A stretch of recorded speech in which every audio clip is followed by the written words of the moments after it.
thing, and this just helps me set my audio levels. Your name and the correct spelling, please. My name and what? And the correct spelling of your name. Oh, okay. Barbara Marshall Harrison, and B-A-R-A, M-A-R-S-H-A-L-L, and H-A-R-R-I-S-O-N. And your name when you went in the service, Barbara Marshall? Barbara Marshall. Marshall. And when and where were you born? In Malden, Massachusetts, July 3rd, excuse me, 1924. Okay. So I'm 82. Wow. Well, when you walked in, I said, Kim, we both said, is that the person we're interviewing, or is that the daughter bring? Because you look very young, and I'm not. Made my day. I'm not just saying that to be, polite. Well, everybody does that to me, and it's just what clean living does to you. That's all. It's interesting, and you women age so much better than the men do anyway. So. Yeah, they do. Well, they take care of their skin and other stuff, which makes a difference how they look. Yeah. Men just take what comes along. So, I'll start real briefly just to put your childhood a little bit. So you grew up in the Boston area. Mm-hmm. Mom and dad did? He did a lot of other things. But when I was young, I think he started out because they came. They're Bostonians originally, or from Massachusetts. My family from way back came and settled there, and then the English king offered the British people who were in that area land in Nova Scotia, and the large land grants. And because the French were getting to be overpowering in numbers and everything, and giving them trouble again. So anyway, my father's family all are from Nova Scotia, and my mother and father being the eldest, they came to the United States whenever they got married. So. What when you were a little girl? Mm-hmm. Did you? Little boys and girls now, they want to be a fireman or a doctor or something like that. When you were a little girl, did you have a vision of what you wanted to be when you grew up? As a little girl, I wanted to be many things.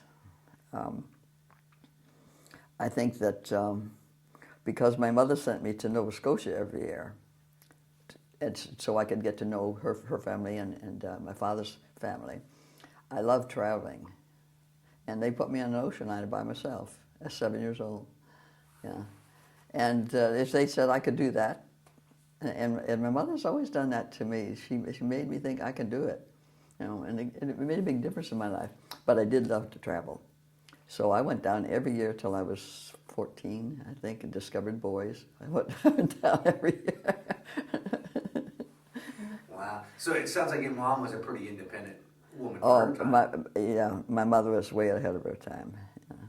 And, my father was gone a lot, and we weren't as close as we were to my mother, but I had a very, very strong mother, remarkable woman. Was she in the house all the time, or did she work? Yeah, she was in the. She worked real hard, but actually she worked in the house because things had really been bad. We weren't born into an affluent family. And my grandfather, with the land he had in Nova Scotia was, but and my father's and his brother, they grew up being quite well off. But back in those times when he came to Boston, he was just another immigrant, really. Even though he was English, he still is. And so mother had to take in boarders. And I remember when I was like 5. Well, I was. When I was born, she had 9 boarders. Wow. A young man that she packed their lunch for them, and they ate 3 meals. Well, I think they ate breakfast and dinner there every night, and they all grew to love my mother because she was a very, very not only attractive woman, but a very strong personality. And so I had lots of daddies. So how did you, because you didn't get into the Marines until after the war started, correct? Right, yeah. I wasn't old enough yet to be 20. Oh, really? and I was born in 1924. And when I graduated in high school, I felt pretty sure that my mother was going to have to let the boys go to college, and that my sister and I probably wouldn't get to go to college. So she went to business college, and I went to take the test for civil service, and in Boston, and that was 1942, and I worked for the school department. First I worked for the superintendent school, and then they transferred to me when they started bringing women there into the basement and teaching them how to use the lathes so they could be lathe operators. So that became a government program. So then I was working actually for the government and taking care of the books and all that stuff.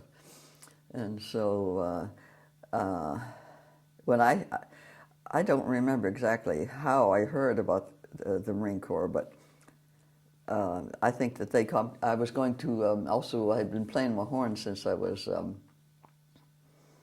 I think 11 years old. And I still have the same horn. Really? Yeah. And I remember this young man coming to the house, and I was amazed that Mother could manage to get lessons for me. And I remember this handsome young man came there, and he brought that horn, and I was just so excited. I couldn't believe that I was going to get to do this. So he showed me the correct embouchure and the basics, and he left a book with me, and then he said, I'll be back next week. Well, he never returned. So I shut the doors in the parlor, in the little music room we had at home. We lived in a nice big house. And I practiced myself every day, 3 to 4 times a day, every day. Just because I was so determined to do it. And this way it saved my mother some money for my lessons and everything. And it wasn't, and then they had bands like the VFW had a band, the Legion had a band. So I joined those bands and learned a lot that way, but I had no formal training of lessons or anything. So no one told me about a metronome, and my timing has to be, you have to know something about timing. So I've always had that problem. And anyway, Mother really realized that I was quite serious about it, so she enrolled me in the Boston Conservatory of Music in Boston. And I had this really funny, well, he wasn't funny, he was very endearing, a Frenchman who was, I think, first or second chair with the Boston Symphony Orchestra. And he said, I don't remember what he had me do, I'm sure I probably ran down the scales. And he said, Boubra. I can't remember how he said my name. He used to get infuriated with me because he could tell I had plenty of lung power, but my timing was just horrible. So he said, if you were in France, I'd take your horn away from you. And for 1 year, you wouldn't get to touch your horn. You would just learn solfeggio, which is learning to hum and sing and direct at the same time, and learn your timing. He said, then you might get to touch your horn. So anyway, I got lucky. He was fun. And then of course, all the young men were leaving, even conservatories, going to service or being drafted. And so I got to be first chair trumpet in the Boston Conservatory Orchestra, which I didn't deserve. Of course, the conductor was minus a few hairs on his head by the time he got through with me as well. But I was improving. So I think the government, when they decided it's been told to me that, and I think this is pretty much the way it is, the men's bring in the president's band in Washington. Even if the war was serious enough to need the men, that they would go over and act as ambulance drivers or stretcher carriers. That was a musician's job in case the war got to be extreme. It's always been that way with the Marine Corps, and any other forces, I'm sure. So they put out a call, I guess, through the Washington band. They said, we want you to find skilled players, and form a women's Marine band. And our idea is to have them travel on bond drives and to help us to get some money. So that's what happened. And so I think they must have got it to the conservatory, and they got my address and sent the letter to me or something like that. I don't recall even having a letter, but I'm sure I did. So I went in there and went to the Boston Navy Yard and had a couple of sailors checked me all over thoroughly, which was interesting. Now, when you say check you over thoroughly, you mean a couple male... Take my measurements and, Were they men or women? No, Sailors? they were men. Men sailors? Yeah. Uh-huh. And of course, I was very shy in a lot of ways, and I was just beat red the most of the time. It wasn't anything, nasty or anything like that, except that it was just wasn't quite sure that I'd ever been handled that way before. So I assume on the flip side of the coin, this was all new for them too, because there had never been a women's. Yes, there's never had been that. So, and I wasn't sure where this all started, and I didn't know the background of it. So, and I had to be 20, and I wish that I had been able to get in earlier with the beginning of the band, actual beginning. And that's when the band director there sent down 3 section leaders, brass and percussion and reed instrument teachers, not teachers, but to organize the band, and to audition us again, and well, no, I shouldn't say again because they didn't have an audition at that time, and I had to go through boot camp because they didn't know whether I was going to make it to the band or even get through boot camp. Well, boot camp was right down my alley. I was a tough little kid, I trained Junior Olympics and everything. And I was just really fast and hard, and had brothers and sisters who were all athletes. And we all went to the YWCA. I mean the YMCA. We went to YMCA too because they had a pool, and we were all raised practically in exercise things. So the whole family was like that, and then it was always, I think, a wonderful thing for us, really. So they did that, and the band had gotten started, and of course I wasn't there. I think I went in 44, near the end of the year in 44, and the band had been already there for some months, or maybe a half a year, I'm not sure. And so I did, but I still didn't know if I was going to get in or not. So going through boot camp was great fun. I wanted to do the thing the men did, the men did like climbing under the wires and shooting the Bangalores and machine guns and everything like that, And they said, no, we can't let you do that. But I said, can I just hold a Bangalore? They said, yeah, and they got a kick out of the fact that I would do that. And but I was such a tomboy. So what did they have you do? And you were with all women, right, going through boot camp? Right, we were going through boot camp, yeah, right. And I'd been in a lot of marching, done a lot of marching and everything like that, and I got a little bit of trouble by being a little bit too smarty, and they pull the DI should pull me out and make a run across around the field about 4 times or something like that, just to put me in my place. And so I was having a great time. I loved it all. And I would have enjoyed, staying in no matter where they put me if I didn't make it to the band, because by that time everybody was very patriotic, anything they could do.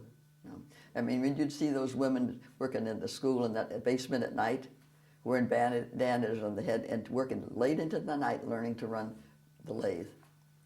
And you knew it was really important, very serious, and the people pitched in.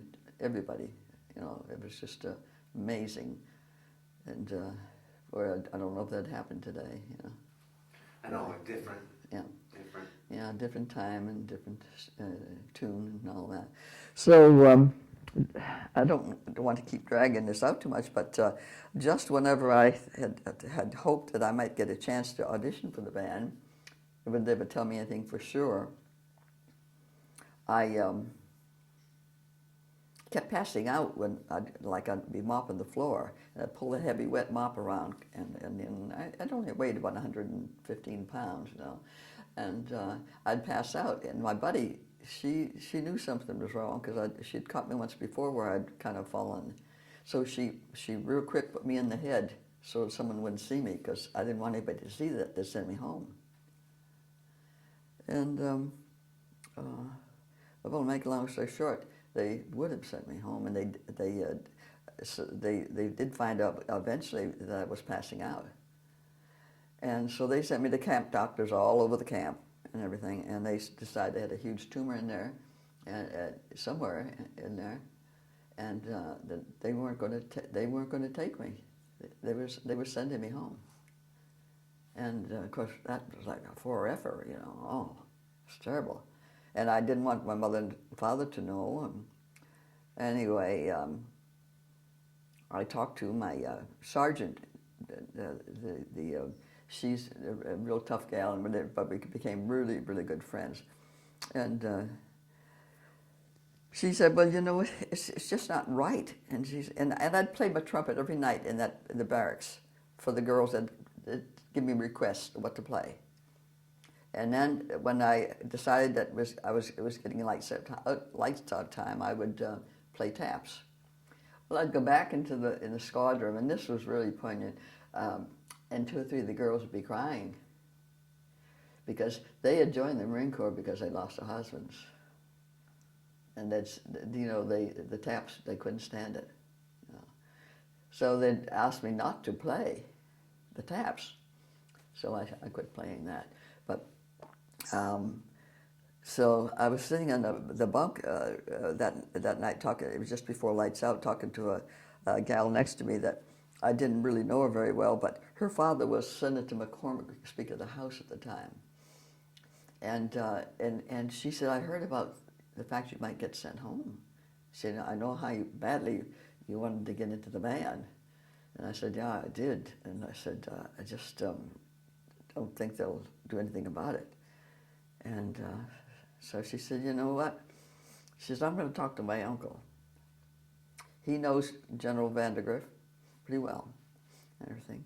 So she pitched the story to him, and I was called into my major's office, and she asked me some questions and everything, and she said, "I want you to know that things are being handled that perhaps we might be able to keep you here, you know. But," she said, "what will happen, the Marine Corps won't operate on you." Now, of course, when I got home for furloughs and everything, the VFW and the American Legion had a fit about that.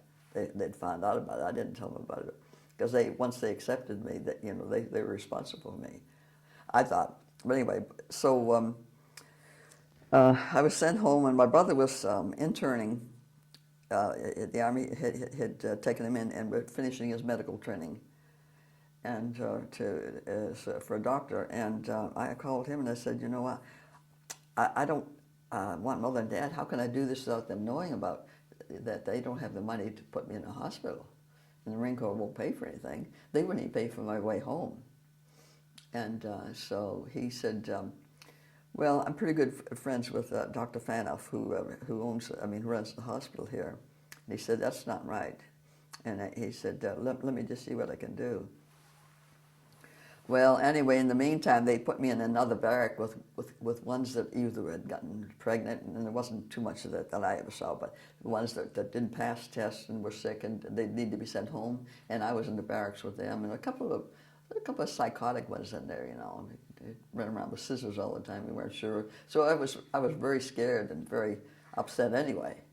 I mean, I didn't show it, but I just felt like I'm, you know, just being trashed. So that really hurt. And I'm going to interrupt you just for just a second. I just got to move your mic. Well, I don't want to talk to me. I want to talk about the band. So I don't. Well, because we'll get there. Okay. The fact that they wouldn't do surgery on you and wouldn't pay for you to go home, was that because you're a woman? Would they have done the same thing for a man if they'd been in the position, or was it just? I don't know how to exactly answer that because the the man was more valuable in that he got, when we got his job, he got sent overseas to fight. And that we weren't allowed to do that. They wouldn't even allow a band to go to the West Coast to greet the boys off the ships. They handled us with absolutely fragile care. You know, really, really quite unusual. And anyway, to make a long story short, I got sent home to the hospital and found out my appendix had been ruptured for 13 years and had built a huge mass inside of me. So I was even lucky to be alive. So if I hadn't had this particular doctor, I would have never made it.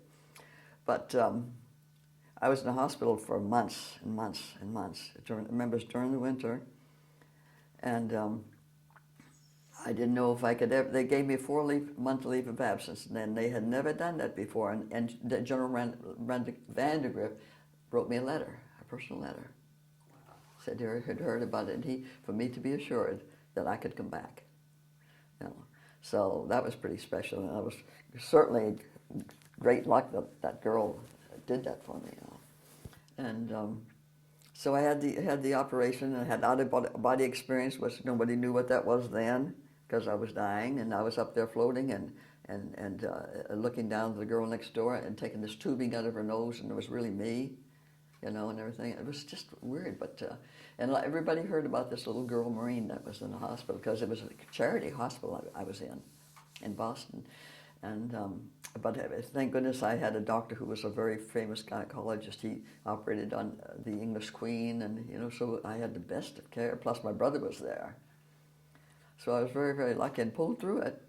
And before I left the hospital, the nuns came there and to ask me if I could get my uniform. And I said, well, I can get it on, but I can't fasten the jacket or button the top button on the skirt, but because I was still very swollen, you know. And so she said, well, could you walk with me? And because she said, everybody in this hospital knows about you. So, and then the other thing that saved my life was that penicillin, I wouldn't have been able to get it. And because they found out I was in the service, literally still in the service as far as they were concerned, I was able to get the penicillin, and penicillin actually saved my life. So when I came back, I came back a month before. I was supposed to stay in bed because I had open drains in me and everything. And I was supposed to take on 4 months, and they agreed to take me back. And I paid my way again. And so I didn't know if I could blow my horn, you know, because I had this open hole in my stomach. You know, and had to, with trains, I had to dress change the dressings, and I wouldn't let anybody know about it, and because I was afraid they'd think I was, you know, I don't know, but I didn't want anybody to know. And so anyway, I told the doctor, I said, you know, you got to make it so I can get out of here, because I said my band is no. He said, what he said to me first. He said, I want to know what gave you the strength to pull through what you pulled through. He said everybody said I should take you back to the hospital when you pulled that thing out of your mouth, you know, thinking I was the girl next door, and I wouldn't do it because I said no, it'll kill her. And he said, I'm going to say this, little Marine. So what happened next? Oh yeah, so he said, but tell me, I see that you have a ring, you're engaged. Is your boyfriend overseas? And I said, yes. And he's a boy I grew up with. And he said, I bet that's what was holding you. I said, no, it was the band. So anyway, I got back, and I said, they're going to go on a tour. And I missed. They'd gone on 2 tours before, I think. I think it's 2, 1 for sure. And I didn't want to miss going on tour, because to me that was so exciting, getting to travel around the country. And and I said, no, it was the band that did that. And he said, well, I knew something. You had to be determined to make it to something. So when I got back, I didn't know anything, but no one wrote to me. They sent me tons of cards, but no one mentioned that we're getting ready to go on tour. And they didn't want to upset me, because they knew I would want to go. Sure enough, the day after they got back, they were getting prepared for going on another tour, a blood drive tour.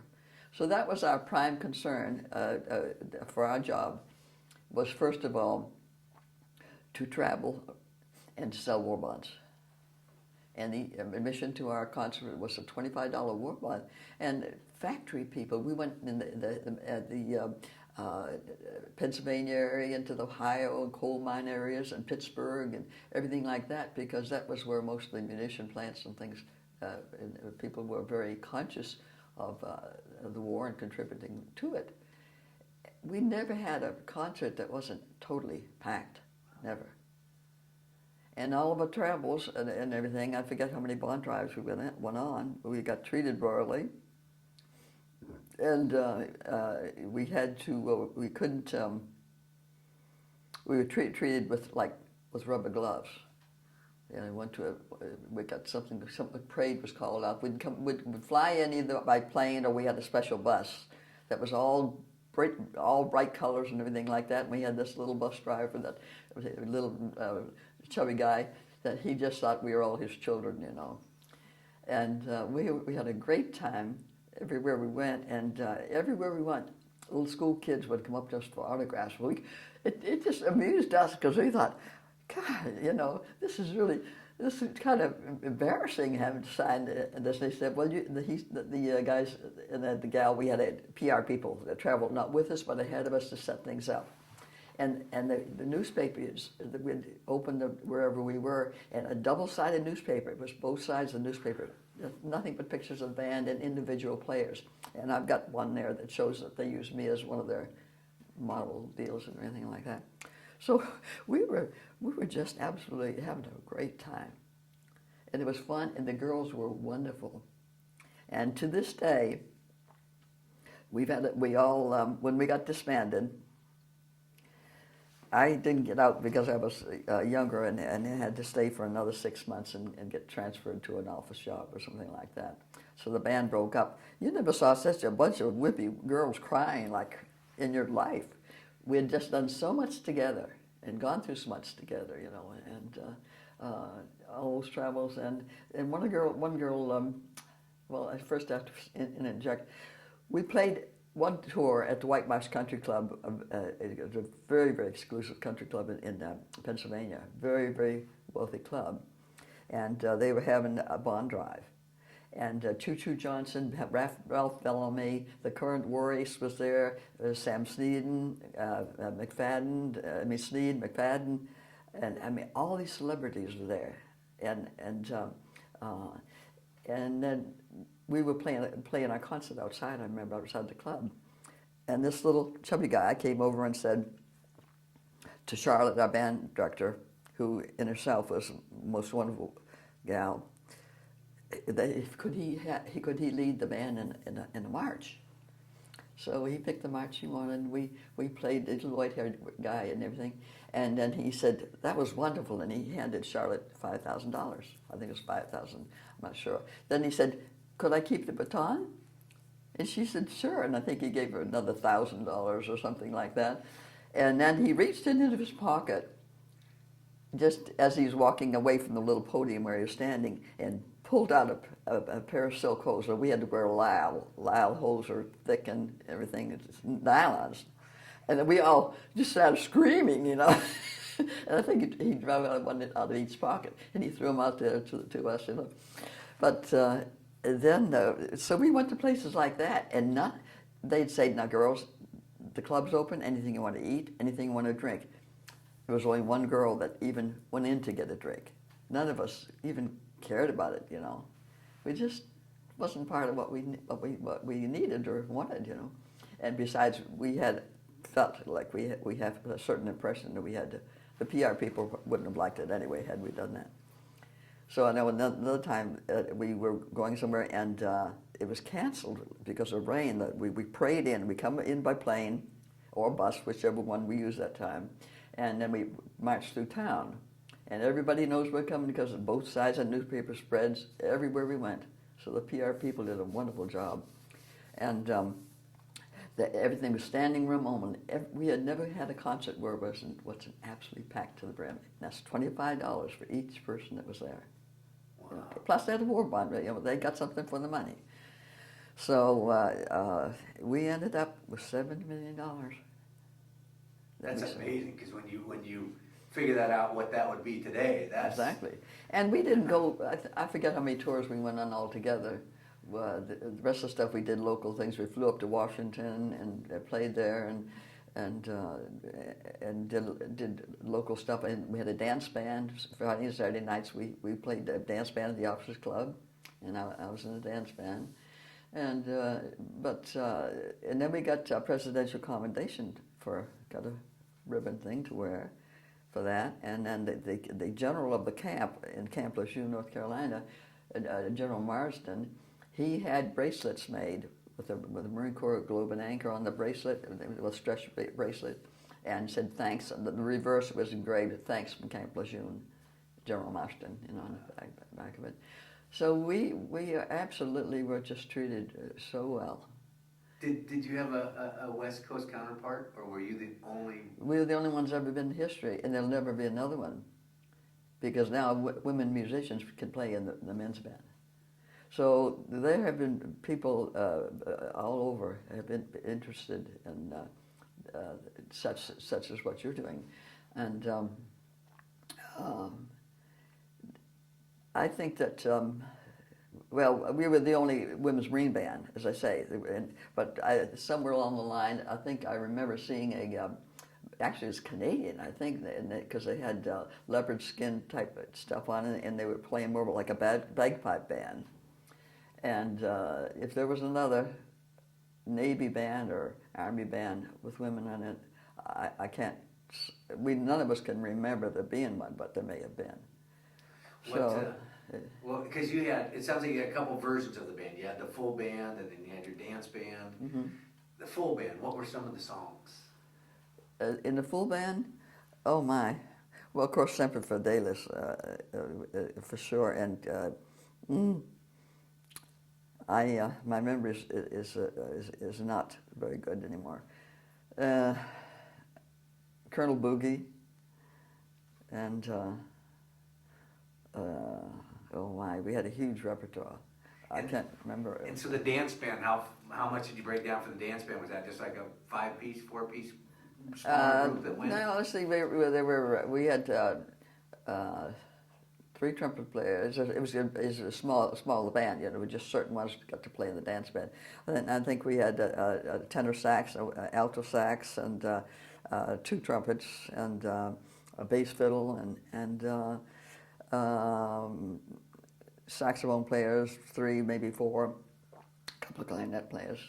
And so we had a fairly good sized dance band. Do you remember any of the songs that you played for the dance band? Pardon me? Do you remember any of the songs that the dance band played?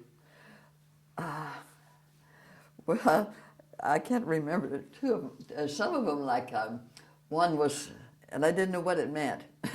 How dumb I was. You're working for the Yankee dollar. Did you ever hear that? Yeah. I don't know what they were talking about. We got up and sang that. Everybody, and we were just laughing and giggling and everything like that. So later on, someone said something, but I said, "What do you laugh? Why do you laugh about that every time we get up to do that?" And they said, "Oh, they're so dumb. You come from Boston, you don't understand all that stuff." Gave me a bad time because I was the youngest one in the band too, and but they were all awfully good to me. Which brings the next question, being the youngest one, and of course being an all-female band. Mm-hmm. When you traveled on the bus, you said there was a little bus driver, a little chubby guy, but were there any other men that traveled with you, or was it you were... Just the women. The women. So, being in the band, were there a lot of young suitors that came to introduce themselves to the... No, not really.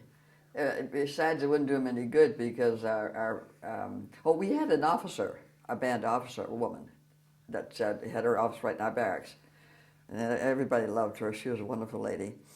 And she was there just in case we needed something that she could help with, plus also she was an officer. And our band director could have been an officer, but she wouldn't take the offer. She said, "No, I want to stay in the same squadron with my girls." And she was a marvelous musician, plus a wonderful person. She just died in December.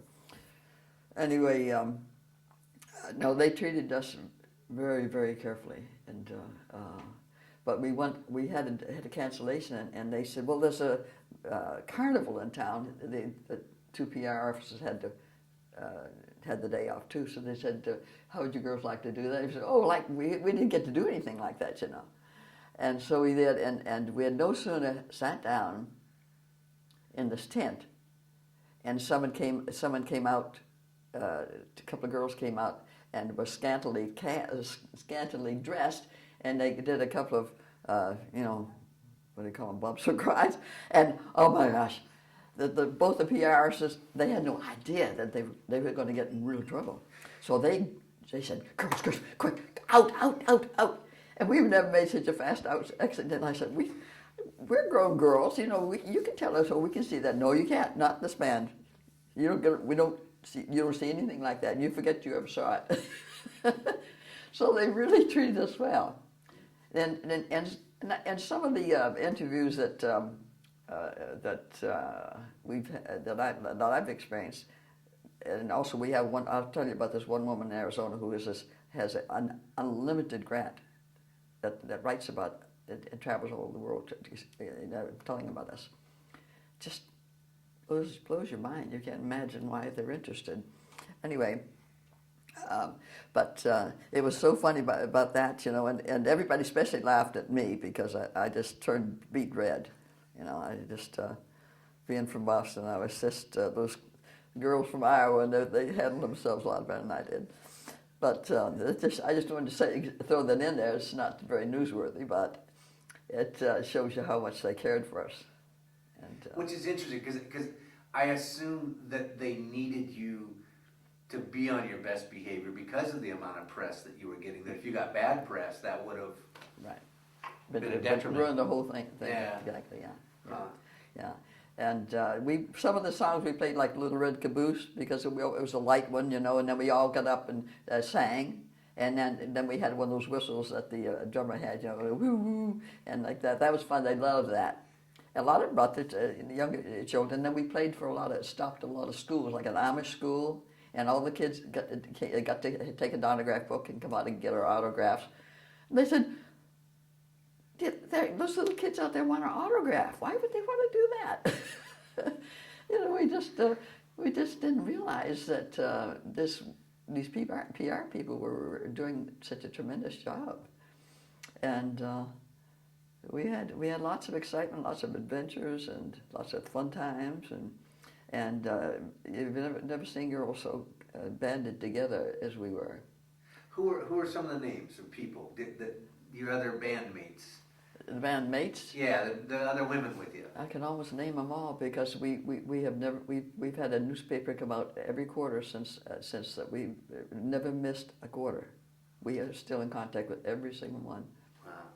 And the Wedge, a Pointer, her name is now, but of course they've all got different names. And Marty Rain and a lot of them have died. At least half of them have died now. And of the 50, 55, 58, just about half have gone. And Goody Goodell and I know every name. And were they from? They were from all over. All over the country. Yeah. Huh. Yeah. Wow. And, they just some girls raised in the farm, but they all were pretty good musicians, and far better than I, because they had training longer than I had, and probably from the day they got their instrument, they had lessons. So I had to audition in front of Charlotte, who was our band leader. She and I became very, very close friends until the day she just died. And I don't know what those other girls did for the audition, because I was one of the last ones hired, and I didn't know what the procedure was. So I wasn't even sure, didn't even know I was supposed to have an audition. So here, all the girls in the band were sitting down there, and here the little skinny kid comes in, and I thought, oh my gosh, they're going to find out that I'm not very good. And so Charlotte said, "Now, what are you going to play?" And I wasn't even prepared. I had no idea, So I said, "Well, In the Mood and Stardust." And so And I was shaking so badly. So she said, fine. And so I started off with Stardust, and which has a very appealing tone to it, you know. And if you just get that little bit of that Harry James when they start off with it, and you can play your high notes pretty well. And then when they did In the Mood, I added some stuff. I don't know where it came from. I did some like bum bum bum bum ba da da da da bum bum. It was like that before I started the In the Mood melody. Charlotte asked me, she said, "Who was your arranger?" And I said, "For what?" And she said, "Well, you played Stardust differently from Harry James." And she said, "You did In the Mood." And I said, "Charlotte, I didn't know I don't even know an arranger." So anyway, I don't know how I got in the band, but I got in the band. I wasn't the worst there, but I was only like third chair, I think. And you played a cornet? No. A cornet, yeah. Cornet. I had that same cornet that I had always had, and I was the only cornet. Rest of trumpets. Now in the Marine Corps band, they blend them, and a lot of orchestras blend the cornet and the trumpet too. They like the way they interchange in tones. So to me, that was the greatest adventure of my life. I thought going to Nova Scotia and getting to ride a horse and knowing I lived in the city and I never saw a cow. I never in my life saw a cow. When I went down there at 7 years old, I had never seen a cow. People think I'm kidding, but you know, when you're a city kid, you don't. So I've rattled on. I don't know exactly where to go, but where you want to go. Was that unique at that time for a girl to be playing cornet? I'm very, was that unique at that time for a girl to be playing cornet? Pretty much so. As kids, like when I was 11, I started playing with the Legion band, and there was 2 other girls beside myself. And then I played the VFW, it was pretty much the same thing. In high school, junior high, they didn't have a band. And this is a Boston area, so they're very old-fashioned. And we had an English headmaster in high school, and girls were not allowed to play in the band or the orchestra. And everybody had to wear hose. The girls had to wear hose. The boys had to wear a shirt, an Easter sweater, or a jacket to high school. It's very, very proper, you know. Wasn't a wealthy town. It was just a normal town. Yeah. So that things were very, very different. But is that answering your question? Uh-huh. Pretty much. Did you, when you were in the Marines, did you hold rank? Did you have a rank? Yeah, we did. If we were first chair, you'd be a sergeant, and Charlotte was, as I said, was a master sergeant, and the first lead trumpet player had a couple of stripes, and then I was a corporal, and then everybody down on the other side of me were corporals. So we usually was a section leader with the other ones, and no officers that played. And then we had a couple. We had one gal that sang, did solos. She had a regular singing voice, and the other one had an operatic voice. So she would always play. She would always sing some songs like that, and people liked the mixture. Wow. Then we went to Chicago, and this was just before I got into the band. And when they did broadcast, our first broadcast in Chicago, and they cut records, the big ones, you know, and the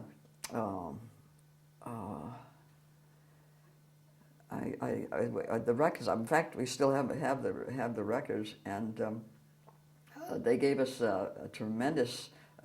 The announcers just built us up tremendously, and this is probably just before I got in, I think it was. So I think they went back twice, or made 2 broadcasts, perhaps that's what it was.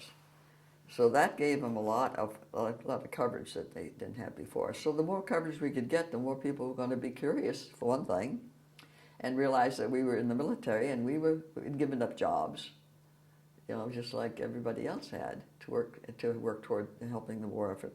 So it was just amazing to me that the way that these people responded to us. They just they'd always every town had a banquet for us at night, you know. Because one place we went, the chicken was bad. We all had ptomaine poisoning. But during the war, you never knew what you're going to get, you know. Ugh. We spent a lot of time in Pittsburgh, and most of the girls, including myself, had never been to Pittsburgh before and didn't realize how bad it was.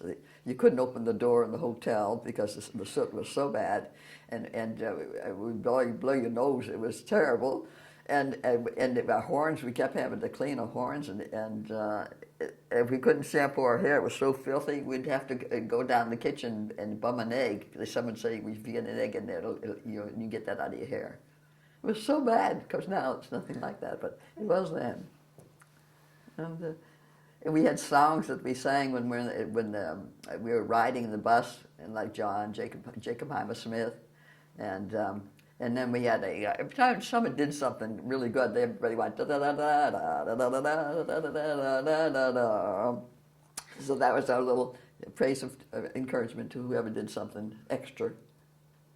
And we didn't have any. We had 2 girls that helped with the library music. But Charlotte did most of it, all of it herself. She just was untiring in her devotion to the band. Did they have the stage all set up for you, or did you have to schlep Well, all the equipment? Well, when we were there in camp practicing, we had just a little shed house, kind of like it was probably maybe the size of the rooms as they came here, maybe 3 of those together or something like that. Well, a little bit bigger than that. But it was just pretty much a very rough shed. And then we had to, we practiced, we played every single day, almost 8 hours every day. As part of the time, we'd take our camp stools, or we had little camp stools, we each had our own, we'd go out in the woods and sit behind trees and practice. And I met when I got out of service and I was living in Houston. We have a national Marines Association, and I had gotten involved in that anyway. So I was an area director for them and everything. And in Houston, I formed a chapter. And everything. So I got involved with that. So I was with other gals and Marines too, but every once in a while, and that was kind of interesting. And still, we still have a national organization of women Marines, and I got a life membership with that, but I haven't been active in it like I used to be. So when you were in the band and you saw a male Marine, a male counterpart, did they look, and was there that bonding? We didn't have any problem with the band members. Usually we'd alternate sometimes, going out and every evening we alternated with them, and no problem at all. And they had a wonderful Camp Lejeune was a wonderful camp anyway. It's very modern with brick 2-story brick quarters and all. And they had a marina right on the water there, and that's where I met my husband. Went down to take sailing lessons. Two of the other girls, the 3 of us, were down there to take sailing lessons. And we were supposed to be, couldn't be out any later than 11 o'clock. And our boat tipped over, and we had all sorts of things that. So all the girls would worry about us, and the 3 of us did worry about us. Danny was like she was the smallest girl in the Marine Corps, and then I was middle-sized, and then we had a big, heavy gal. And they didn't have to worry us about seeing men, We never, no one ever, hardly any dated at all in the Marine Corps. Not the band members didn't. A couple of them married a couple of officers, but then we weren't supposed to even hardly talk to officers. But we played officers' dance club every Saturday night, see. So they got to know a couple of girls and a couple of married officers. But most of the time, we were treated fragilely, but it was wonderful having that marina there because I learned to sail and everything. It's just everything there was a beautiful camp. Had camp theaters, and a golf course, and boats. So it was a wonderful camp. Still is a wonderful camp.